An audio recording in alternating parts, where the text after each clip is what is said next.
Trump is criticized for not calling out white supremacists. Bridgewater, New Jersey?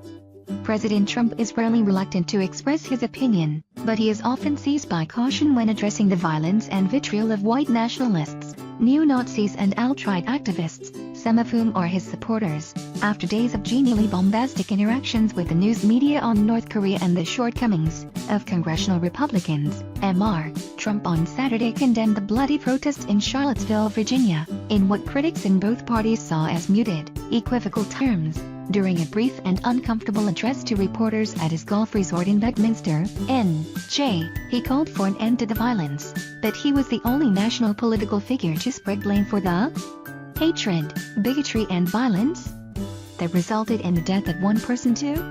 Many sides, for the most part, Republican leaders and other allies have kept quiet over several months about Mr. Trump's outbursts and angry Twitter posts. But recently they have stopped averting their gazes, and on Saturday a handful criticized his reaction to Charlottesville as insufficient.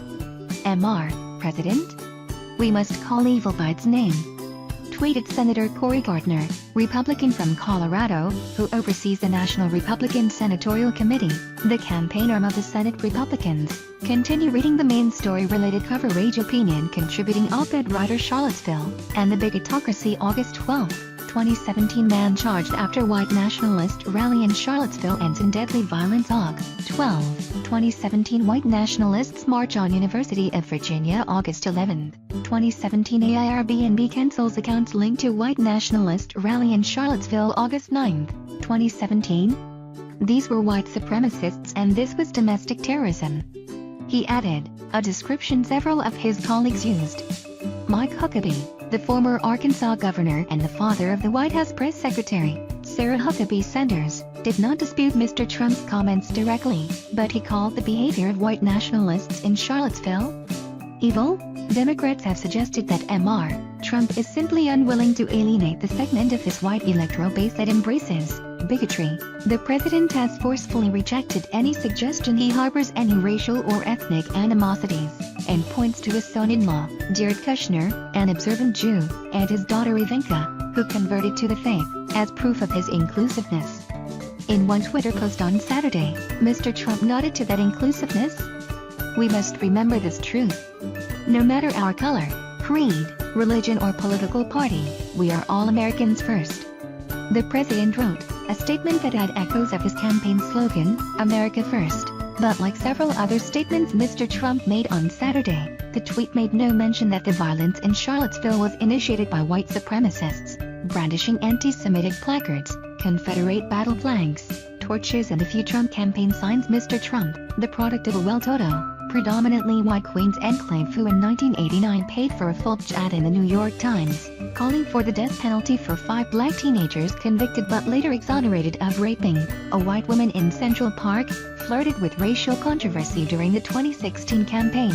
He repeatedly expressed outrage that anyone could suggest he was prejudiced. When he retweeted white supremacists' accounts, he brushed aside questions about them. When he was asked about the support he had been given by David Duke, a former Ku Klux Klan leader, he chafed, insisting he didn't know Mr. Duke. Finally, at a news conference in South Carolina, Mr. Trump said, I disavow? When pressed on Mr. Duke. He later described Mr. Duke as a bad person. When his social media director, Dan Scavino, posted an image on Mr. Trump's Twitter feed with a Star of David near Hillary Clinton's head, with money raining down, Mr. Trump rejected widespread criticism of the image as anti-Semitic, and after years of questioning President Barack Obama's citizenship, he blamed others for raising the issue in the first place. In an interview that aired in September 2016, Mr. Trump said, I am the least racist person that you have ever met, a statement he repeated at a White House news conference in February. In Buckminster on Saturday, Mr. Trump said he and his team were closely following the terrible events unfolding in Charlottesville, but then tried to portray the violence there as a chronic, bipartisan plague. It's been going on for a long time in our country, he said. It's not Donald Trump, it's not Barack Obama.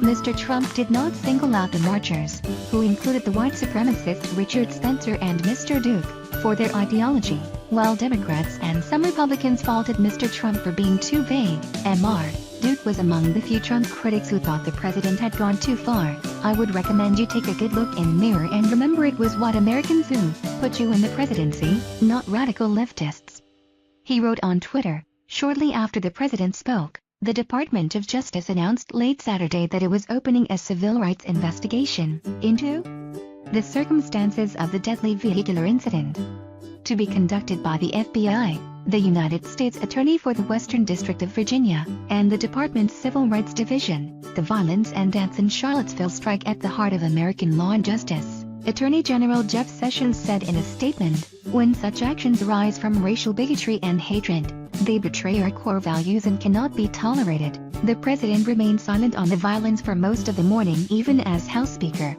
Paul D. Ryan, Mr. Trump's wife, Melania, and dozens of other public figures condemned the march.